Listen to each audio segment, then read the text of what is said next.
High, আমি নিশান গিল। আমি আপনাদেরকে দেখাবো জঙ্গলের ভিতরে কিভাবে আপনারা পানির সন্ধান করবেন, কিভাবে জঙ্গলের ভিতর দিয়ে হাঁটাচলা করবেন, কিভাবে জঙ্গলের ভিতরে খাবার সংগ্রহ করবেন, কিভাবে রোজার মাসে খাবার না খেয়ে সে খাবার বাড়িতে নিয়ে আসবেন। আসুন দেখতে থাকুন আমি কি করি।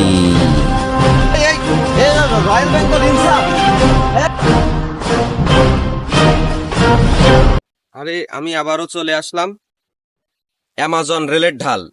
আসলে আজকেও আমার কপাল খারাপ যে আমাকে আজকেও কোনো হেলিকপ্টার দেওয়া হয়নি।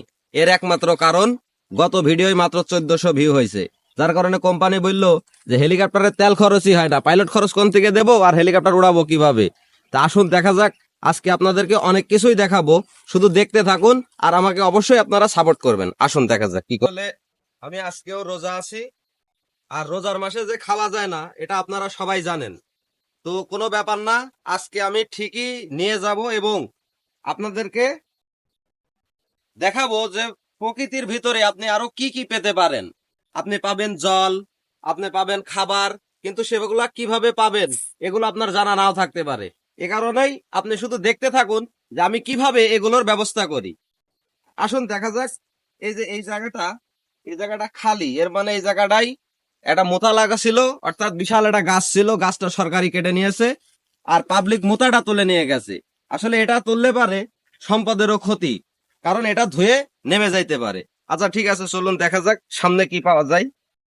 রেল লাইনের ধার থেকে মাটি কাটলে বা মুথা তুললে সেক্ষেত্রে রেল লাইন বা রেল ঝুঁকির মুখে পড়ার সম্ভাবনা থাকে। আসলে এইটা, এই দেখুন একটা ফল, এই যে দেখতে পাচ্ছেন, এই যে এই ফলটা খেতে খুবই সুস্বাদু আর খুবই মিষ্টি, এতে পুষ্টিগুণও ভরা আছে।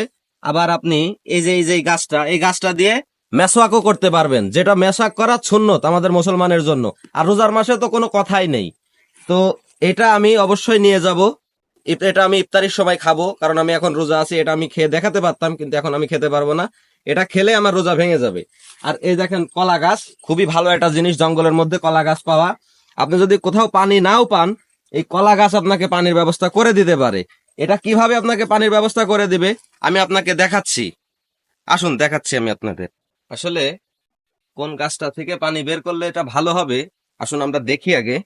এখানে অনেক গাছছোলা গাছ আছে, আমি এটা দিয়ে মেশাকও করব, কারণ রোজার মাসে মেশাক করা যেহেতু সুন্নত সেহেতু আমি মেশাক করব।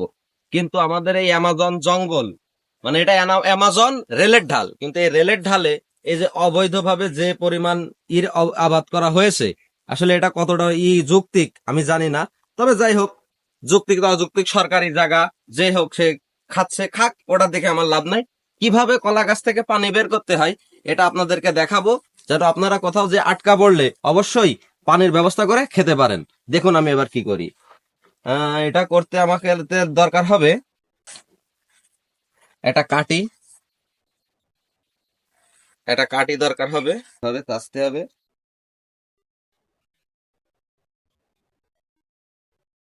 আসলে এই যে এরকম একটা গাছ দেখবেন যে গাছটা মারা গেছে, কারণ যদি আপনি ভালো গাছ কাটেন তাহলে এই গাছটার ফল আপনি পাবেন না। তাই এই গাছটা ভেঙে গেছে, আপনি এই গাছ থেকে অনায়াসে জল নিতে পারেন। যেরকম আপনি এই গাছটা এই যে এইভাবে আগে ফাঁকা করে নিন,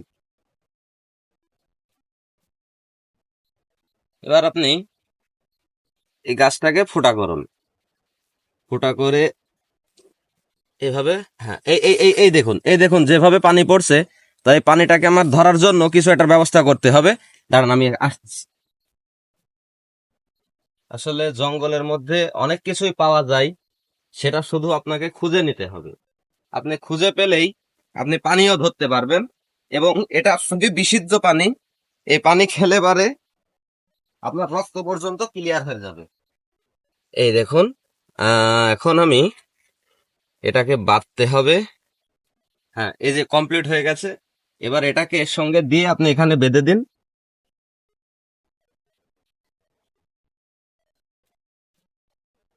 নিয়ে যাব, আসুন দেখা যাক। আসলে পলিথিনটি ভরতে মিনিমাম 2 থেকে 3 ঘন্টা মতো সময় লাগবে।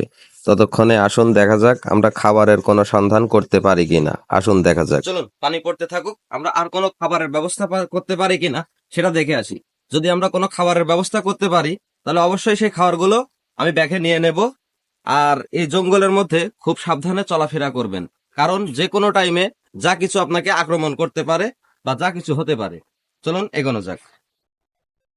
জঙ্গল ভেদ করে এরকম এগোনো, খুব সাবধানে এগোনোটাই ভালো, কারণ সাপ পোকা থাকতে পারে। আর এগুলো কি ভেটুল গাছ?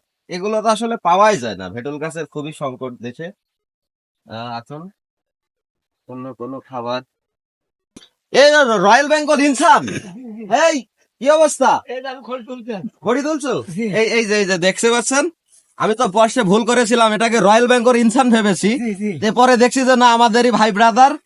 খুবই কষ্ট করছে আসলে রোজার মাসে। তো রোজার মাসে কত দূর করছেন ভাই? আর বেশি দূর নাই, আর আধা ঘন্টা করলে হয়ে যাবে। আধা ঘন্টা করলে হয়ে যাবে। তো এগুলো কত টাকা মন বিক্রি হচ্ছে? এটা 300 টাকা মন। 300 টাকা মন বিক্রি হচ্ছে। আচ্ছা ঠিক আছে, তাহলে কি সকাল থেকে 1-2 মন কি হয়েছে? না, এখন মন খানেক এখনো পুঁজি নাই। মন খানেক এখনো আমার পুঁজি নাই? আরেকজন আছে তো, সে আছে খালি বাইরে বেড়াচ্ছে, ও আচ্ছা কাজ আচ্ছা। করছে না এখন।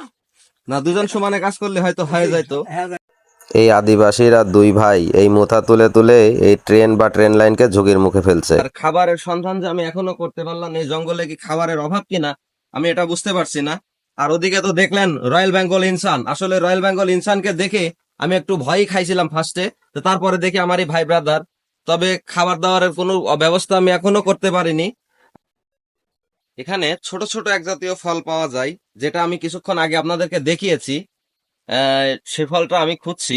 আরে এ তো দেখছি একটা পেঁপে গাছ, কিন্তু আসলে পেঁপে গাছ ঠিক আছে, কিন্তু গাছটা আসলে খুবই ছোট। এই যে পেঁপে গাছ দেখতে পাচ্ছেন, আসলে গাছটা খুবই ছোট, যার কারণে এখনো পেঁপে ধরেনি। কারণ পেঁপে না ধরলে তো আর আমি কিছু নিতেও পারবো না, এই করতেও পারবো না। আর এদিকে যে কলা বাগানটা দেখছেন, যে এই জঙ্গলের মধ্যে কলা বাগানে কোনো কলা নেই। আর কলা না থাকার কারণে আমি একটা কলাও নিতে পারছি না। অর্থাৎ এই জঙ্গল থেকে মনে হয় আমার খালি হাতেই যাওয়া লাগবে। তারপরেও চেষ্টা করতে আমি কম করছি না, দেখি চেষ্টা করে, আসুন দেখা যাক। আমি এখন পর্যন্ত কোনো খাবারের সন্ধান করতে পারিনি। আমি হন্যে হয়ে খুঁজতেই চলেছি। দেখা যাক খাবারের সন্ধান করতে পারি কিনা। আসুন দেখা যাক। আসলে এটাতে এখন ফল নেই, তবুও এটার কাজ আছে। দেখুন আমি আপনাদেরকে দেখাচ্ছি, এটা আপনার তখন এটা কেটে কেটে মানুষকে কত দিয়েছি। আর এখনকার পোলাপানরা এত বারোচোদা, যেটা মেশাক চাইলে বলে আমরা পারবো না। তো এটা দিয়ে দাঁত পরিষ্কার করবেন, দাঁতও খুব ভালো পরিষ্কার হবে ইনশাল্লাহ, এবং সুন্নত হবে রোজার মাসে, কারণ মেশাক করা সুন্নত। আসুন, জঙ্গলের মধ্যে দাঁত মাজার একটা মজাই আলাদা। আচ্ছা, আমার পানি কতটুকু হলো এই দেখি।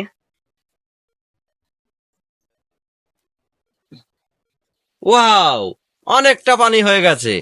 এই পানি দিয়ে আরামসে আমার ইফতার না হলেও গলাটাও ভিজবে না। তবে যাই হোক, এতটুকু পানি যে আমি পেয়েছি, এটা আমার কাছে অনেকটা পানি। আমার গলা ভিজুক আর না ভিজুক, অন্তত ইফতারের সময় খাওয়া তো যাবে। আসুন আমরা এগোনো যাক, আসুন। আরে এই যে একটা কলা গাছ, ও এখানে দেখছি এই কলাও আছে, এই দেখুন। তবে এই কলাটার ভিতরে এখনো কিছুই হয়নি, শুধুমাত্র চোচা। আসলে এটা খাওয়া যাবে না কোনো মতেই, না সিদ্ধ করে খাওয়া যাবে না ই করে খাওয়া যাবে। যদি এটা আরেকটু বড় হতো তাহলে অবশ্যই এটাকে খাওয়া যেত, কিন্তু আমি শুধু পানিটাই খাবো, এটাকে আমি খাবো না। এটাকে খাওয়া যাবে না আসলে। চলুন এগোনো যাক। এটা তো দেখছি খুব মানান কচুর শাক। আসলে এটা খুবই পরিমাণ ভিটামিন আছে এবং ক্যালারি আছে। আরো কি কি আছে আসলে আমি জানি না, আমি যেটু দুটো জানি সে দুটোই বললাম। তবে এটা আমি অবশ্যই তুলে নিয়ে যাব, যেন আমি সেহরির টাইমে খেতে পারি। আসুন ক্যামেরাম্যান, আপনি শুদ্ধ তুলুন, আসুন। আসলে আমি এটা খেতে পারছি না, যার জন্য তুলে নিয়ে যাচ্ছি। এটাকে আমি সেহরিতে খাবো, কারণ এটা খুবই উপকারী জিনিস। এটা অনেক সময় চাইলেও মানুষ পায় না, আর আমি এখন না চাইতে পেয়ে গেছি জঙ্গলের মধ্যে এসে, তো এটাকে তো আর ছাড়া যায় না। ঠিক আছে, তুলে নি। আসলে খাবার আমি পেয়েছি, পানি কিভাবে ব্যবস্থা করতে হয় সেটাও আপনাদেরকে দেখিয়েছি। এবার আমার বাড়ি ফেরার পালা। আরে এটা তো দেখছি একটা রেল স্টেশন, কিন্তু এটা দিয়ে খুব একটা ট্রেন চলে বলে আমার মনে হয় না। পাশের গুলো দেখা যাক, আসুন। হ্যাঁ হ্যাঁ, এই যে এটা দিয়ে ট্রেন চলে শিওর। এই যে দেখুন, ট্রেন চললে এটা খুবই পরিষ্কার থাকবে। তার মানে আমি কোন দিকে যাব? আরে এই তো প্ল্যাটফর্ম, তার মানে আমার এদিকেই যেতে হবে। আসুন দেখা যাক। এই দেখুন লোকালয়ের একটা সুবিধা কি দেখুন, এই দেখেন একটা আড়ল গাছ দেখতে পাচ্ছেন, এই দেখুন। এটা খুবই সুস্বাদু খেতে। এটা ডাল করেও খাওয়া যায়, আবার এভাবে ভেজেও খাওয়া যায়। এই হচ্ছে লোকালয়ের সুবিধা। আপনি জঙ্গলে কিছু পান আর না পান, আপনি লোকালয়ে অনেক কিছু পাবেন। চলুন এগোনো যাক। আর এই দেখুন, এটা হচ্ছে মনে হচ্ছে মিরপুর স্টেশন। তো আমি এখন এখানে স্টেশনেই দাঁড়াবো। স্টেশনের আমি ট্রেনে না গেলেও আমি হেঁটে হেঁটেই বাড়িতে যাব। আপনাদের দেখানোর কারণ, আমার আজকের সারভাইভ ছিল অ্যামাজন রেলের ঢাল, সেটাও মিরপুর রেলের ঢাল। তো আমার ভিডিওটি কেমন হয়েছে অবশ্যই কমেন্টে জানাবেন, আর আমাকে বেশি বেশি সাপোর্ট করবেন। যত সাপোর্ট করবেন তত ভালো ভালো ভিডিও দেওয়ার জন্য আমি চেষ্টা করব। সবাই ভালো থাকবেন, সুস্থ থাকবেন। আসসালামু আলাইকুম ওয়া রাহমাতুল্লাহ।